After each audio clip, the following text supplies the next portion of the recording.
प्रिय विद्यार्थियों, आज हम महात्मा गांधी और कार्ल मार्क्स के विचारों अर्थात गांधीवाद और मार्क्सवाद की तुलना करेंगे। गांधी जी के दर्शन की विवेचना के बाद आधुनिक युग के दो महान विचारकों महात्मा गांधी और कार्ल मार्क्स और उनकी विचारधाराओं गांधीवाद और मार्क्सवाद की तुलना की जाए, क्योंकि कुछ क्षेत्रों में यह विचार प्रचलित है कि दोनों में आधारभूत अंतर नहीं है। वे कहते हैं कि गांधी और मार्क्स का ध्येय एक ही है, केवल साधनों में अंतर है। इसी आधार पर अनेक बार यह भी कहा जाता है कि गांधी जी हिंसा को निकालकर साम्यवादी थे। दोनों जो विचारधाराएं हैं गांधीवाद और मार्क्सवाद, उनमें प्रमुख रूप से निम्नलिखित समानताएं बताई जाती हैं। पहली, सामाजिक अन्याय का विरोध। दोनों विचारधाराओं को सामाजिक अन्याय असहनीय है। वे वर्तमान समय की आर्थिक, सामाजिक और राजनीतिक व्यवस्था से संतुष्ट हैं और इन व्यवस्थाओं में व्याप्त असमानताओं को दूर कर समानता स्थापित करना चाहती हैं। दूसरा, अंतिम लक्ष्य राज्यहीन और वर्गहीन समाज। दोनों की विचारधाराओं का अंतिम लक्ष्य राज्यहीन और वर्गहीन समाज की स्थापना करना है, जिससे सामाजिक वर्गों के बीच की विषमता की खाई समाप्त की जा सके तथा समाज में जाति, वर्ण, धर्म, लिंग आदि के भेदभाव बिना प्रत्येक व्यक्ति के व्यक्तित्व का मूल्यांकन हो सके। तीसरा, पीड़ित पक्ष का समर्थन। दोनों ही विचारधाराएं समाज के दलित, पीड़ित और शोषित वर्गों के हिमायती हैं और प्रत्येक व्यक्ति को जीवन की न्यूनतम आवश्यकताएं जैसे खाना, कपड़ा, निवास, शिक्षा और चिकित्सा की सुविधाएं प्रदान करने के लिए वचनबद्ध और कटिबद्ध है, जिससे प्रत्येक व्यक्ति को उसके व्यक्तित्व और प्रतिभा के विकास का समुचित अवसर प्राप्त हो सके। किशोरीलाल मशरूवाला इस महानता के बारे में ही लिखते हैं कि गांधी और मार्क्स दोनों में सामान्य बिंदु यह है कि दोनों मानव जाति के दबाए व सताए हुए, साधनहीन तथा अनभिज्ञ, गूंगे तथा भूखे वर्गों के लिए अत्यधिक चिंतित है। चौथा, मानवतावादी दर्शन।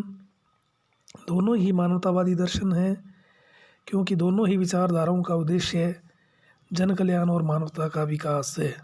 पांचवा, श्रम के लिए आग्रह।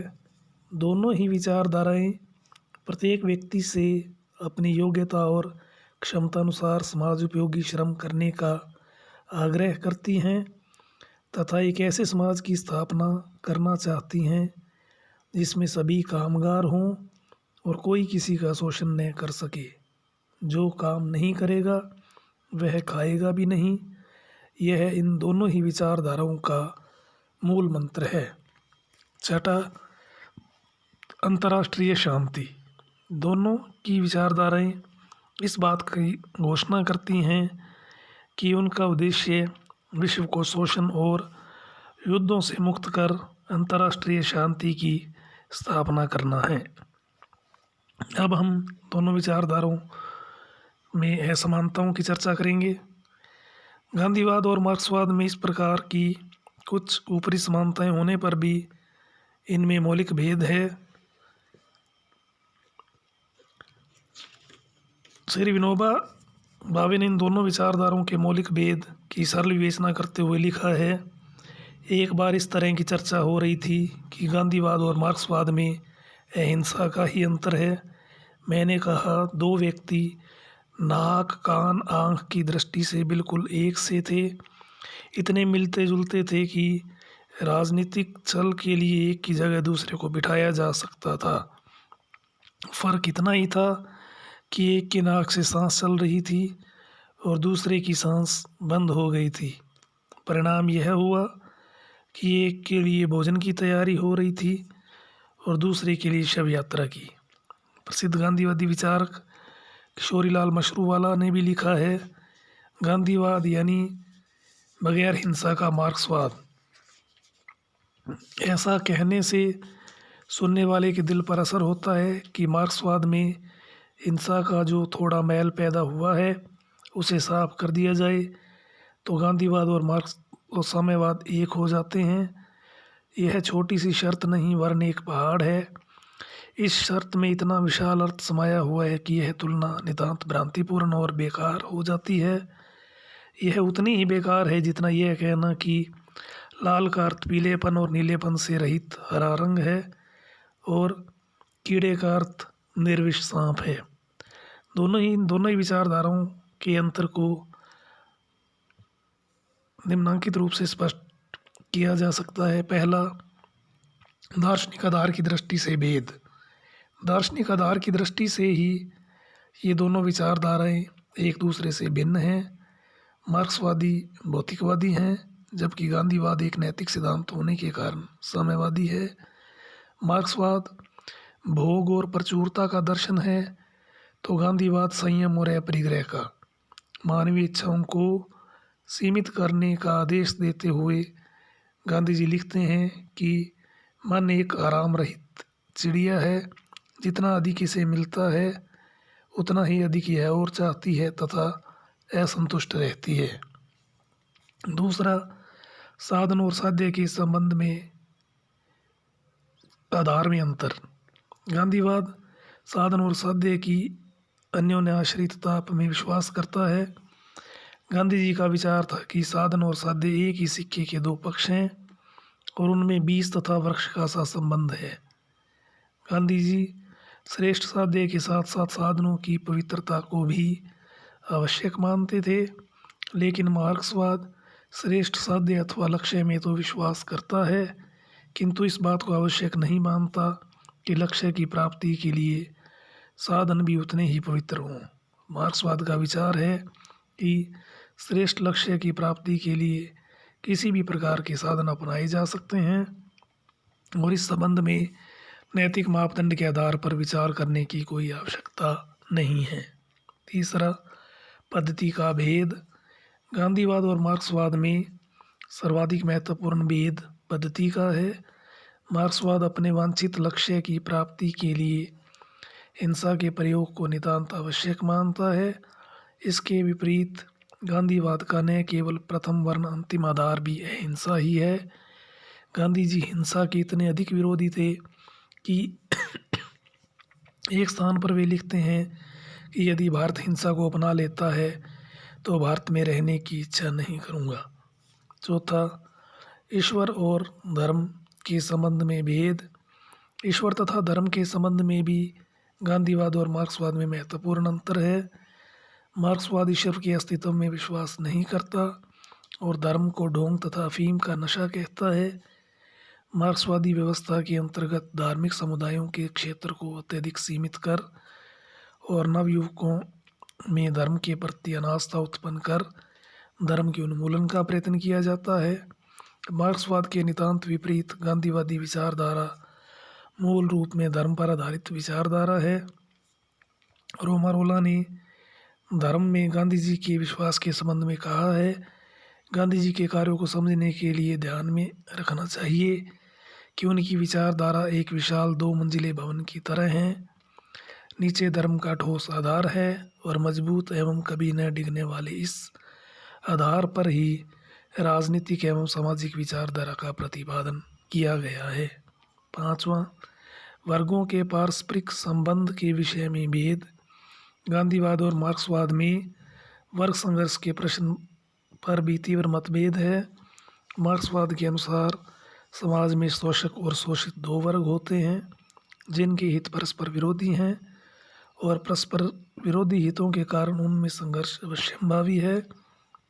इस वर्ग संघर्ष को चरम रूप प्रदान करके ही मार्क्सवाद अपने वांछित लक्ष्य की प्राप्ति करना चाहता है, परंतु गांधीवादी दर्शन में वर्ग युद्ध के लिए कोई स्थान नहीं है। यह वर्ग सामंजस्य को प्रधानता देता है और संघर्ष के स्थान पर प्रेम, त्याग और सत्याग्रह आदि साधनों द्वारा समस्याओं को सुलझाना चाहता है। गांधीवाद मानवीय सद्भावना में अपरिमित विश्वास रखता है और उनका विचार है कि पूंजीपति, जमींदार और ऐसे ही अन्य वर्गों को निर्धनों के प्रति दयालुता का व्यवहार करने के लिए प्रेरित किया जा सकता है। छठा, व्यक्तिगत संपत्ति के विषय में भेद। मार्क्सवाद व्यक्तिगत संपत्ति को नष्ट करना चाहता है तथा संपूर्ण संपत्ति का स्वामित्व समाज अथवा राज्य को प्रदान करता है। गांधीवाद व्यक्तिगत संपत्ति को अपने आप में कोई बुराई नहीं समझता और न ही उसे नष्ट करना चाहता है। गांधीवाद तो भोग विलास की प्रवृत्ति की निंदा करता है और वह संपत्ति के संग्रहकर्ता को स्वामी नहीं वरन परन्यासी या संरक्षक बनाकर रखना चाहता है, जिससे वह अपनी आवश्यकताओं को पूरा करने के बाद शेष संपत्ति का प्रयोग सार्वजनिक कल्याण के लिए कर सके। सातवां, लोकतंत्र के संबंध में भेद। गांधीवाद लोकतंत्र का समर्थक है और गांधी जी के अनुसार व्यक्ति के व्यक्तित्व के विकास के लिए लोकतंत्रात्मक पद्धति उपयुक्त है, परंतु मार्क्सवाद लोकतंत्र में विश्वास नहीं करता। वह लोकतंत्र को निरर्थक और निकम्मा कहकर उसकी निंदा करता है और लोकतंत्र को पूंजीपतियों का एक मजाक कहकर पुकारता है। ट्राटस्की ने लिखा है, लोकतंत्र एक निकम्मा तथा निरर्थक स्वांग है। हम सर्वहारा वर्ग के नाम पर इसका प्रतिकार करते हैं। लोकतंत्र के द्वारा शक्ति प्रदान करने का इरादा बिल्कुल बेकार है। आठवां, मानव की स्थिति के संबंध में भेद। गांधी और मार्क्स की मानव विषयक विचारधारा में महत्वपूर्ण भेद है। गांधी जी के लिए मानव सर्वप्रथम है और मानवता ही सर्वोच्च विचारधारा है। प्रोफेसर मजूमदार के शब्दों में, गांधी जी के राजनीतिक दर्शन की सौर प्रणाली में मानव सूर्य है। इसके नितांत विपरीत मार्क्स के दर्शन में मानव की नितांत अवहेलना की गई है। नौवां, केंद्रीकरण और विकेंद्रीकरण का भेद। मार्क्सवाद औद्योगिकरण में विश्वास करता है तथा विशाल उद्योगों की स्थापना के साथ साथ उत्पादन बढ़ाने के लिए उद्योगों का अधिकाधिक मशीनीकरण करना चाहता है। वर्तमान समय की व्यवस्था का ही विस्तार करने के पक्ष में है, जिसके अंतर्गत बड़े पैमाने पर उत्पादन कार्य किया जाता है। लेकिन गांधीवाद वर्तमान उत्पादन व्यवस्था को दोषपूर्ण मानता है और इसके स्थान पर कुटीर उद्योगों को प्रोत्साहन तथा प्रधानता देने के पक्ष में है। बड़ी बड़ी मशीनें तथा कारखाने ही वर्तमान सामाजिक व्यवस्था की अधिकांश बुराइयों के लिए दोषी है। इसलिए गांधीवाद सहकारी ढंग पर आधारित कुटीर उद्योग धंधों का समर्थन करता है। इस प्रकार कुछ ऊपरी समानताओं के होते हुए भी दूसरे अनेक महत्वपूर्ण प्रश्नों के संबंध में गांधीवाद और मार्क्सवाद परस्पर विरोधी विचारधाराएं हैं।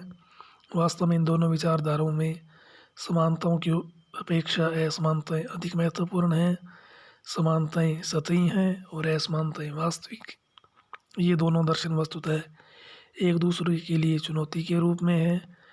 आचार्य विनोबा के शब्दों में कहा जा सकता है कि दोनों दर्शन आमने सामने एक दूसरे को निगलने के लिए तैयार हैं।